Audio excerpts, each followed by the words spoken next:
Yo, welcome to Inside Bobby. I don't know if you can hear this, but my neighbor's playing some hard rock stuff, so, excuse that. Alright, so this is my fourth movie. It's gonna be the last one of the series where I kind of continue on my introduction and what I'm doing. After this one, we're gonna start discussing, the diets and nutritions and whatnots. In this one, I want to tell you the principles of my diet and what I am doing, how I prepare my food, what I eat, and all that kind of stuff, the good stuff. All right, so I started increasing, my caloric intake. I'm working my way up to 2,000 for now. I'll check if that stabilizes my weight. If it does, then that will be my maintenance. If not, then I'll keep increasing it.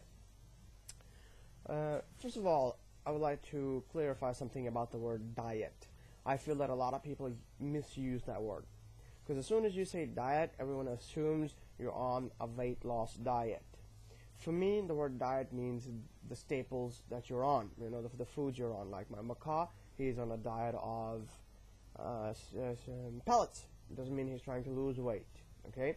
So when we're talking about diet, be specific, talk about weight loss diet, weight gain diet, maintenance diet, a healthy diet, bad diet, nightmarish diet, for that matter, which a lot of you have. I used to have. Looking around the internet trying to find what to eat and how to eat is a daunting task. It was much easier to actually find out what not to eat than to find out what to eat. A lot of the diets are based on so-called macronutrients. A macronutrient is basically the percentage of protein, fat, and carbohydrate that your diet will consist of. A lot of different theories, some people do a 30-30-40 split, whereas it's like 30% fat, 30% carbohydrate, and 40% protein. Some people do the equal amount of protein and carbohydrate and the least amount of fat. If you look at Scooby's workshop, he prefers minimal fat. If you look at Sean Croxton of Underground Wellness, he talks about a metabolic diet. Basically, it's about, some people, they feel better and they function better on a high protein diet. Some people function better on a high carbohydrate diet. Some people function better on a high fat diet. Some people, are in between everything. So, this is actually the first point that really creates an issue when trying to figure out what to do. Because, life is not flex fit. One thing that will work for you won't necessarily work for me, and vice versa. So, what you would have to do is basically find something that you think might work for you, try it out, then adjust it.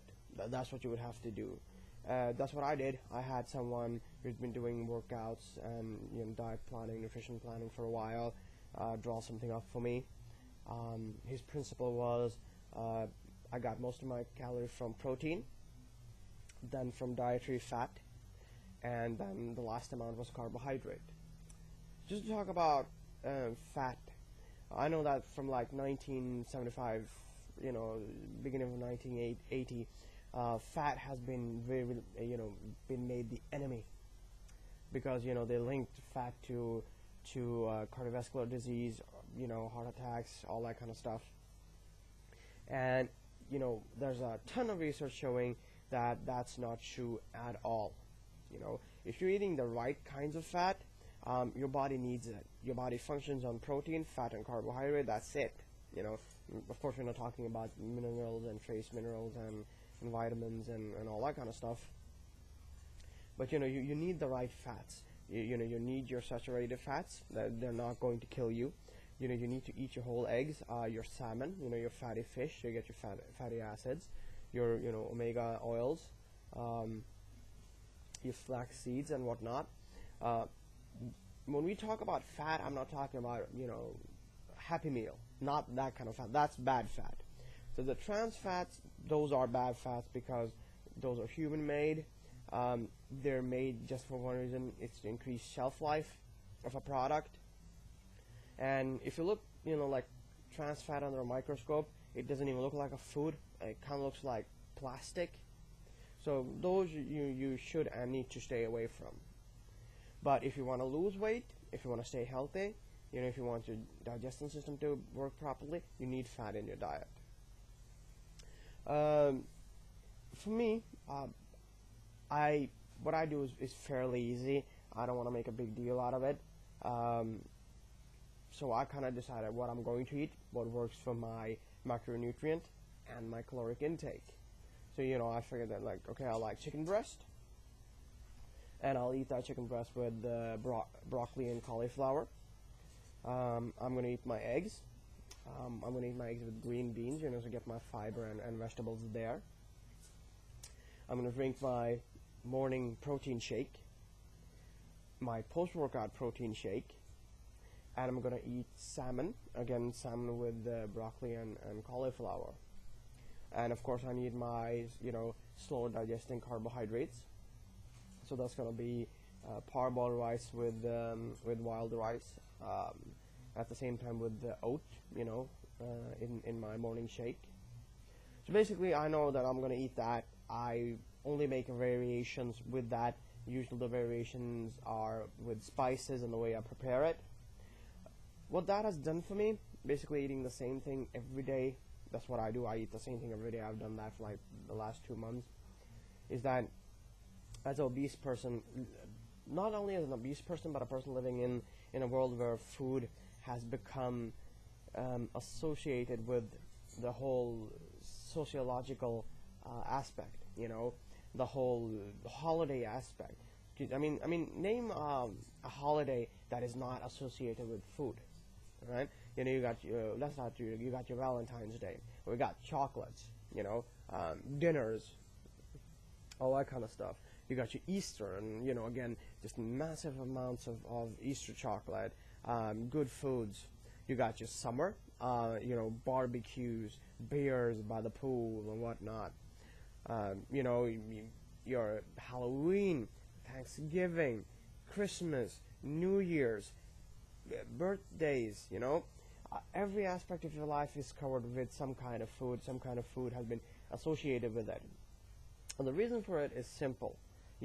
One, everyone has to have food, so it's a gazillion-dollar industry.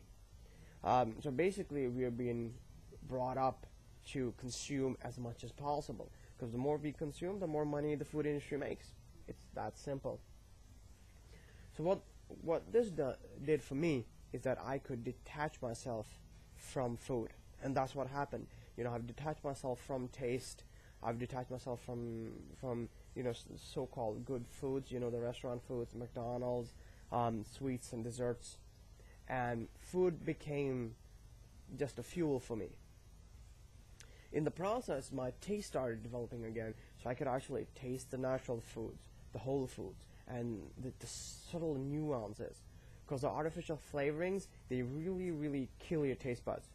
You have no idea what food tastes like till you stop eating our artificial flavors.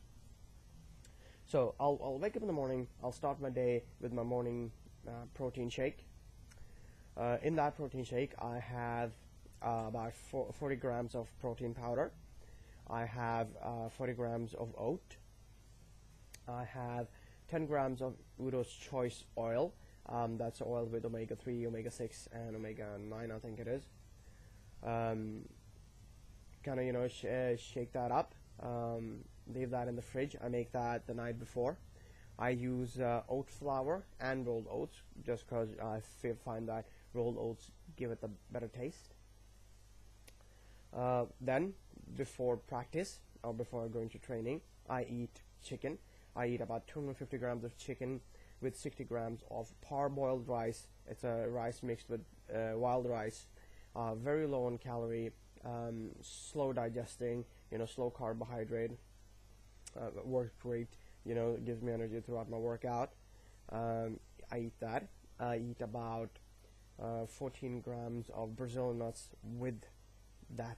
The reason I do that is to get my fat with that, because I got my protein, I got my carbohydrate, but not too much fat. So use the nuts for that. And I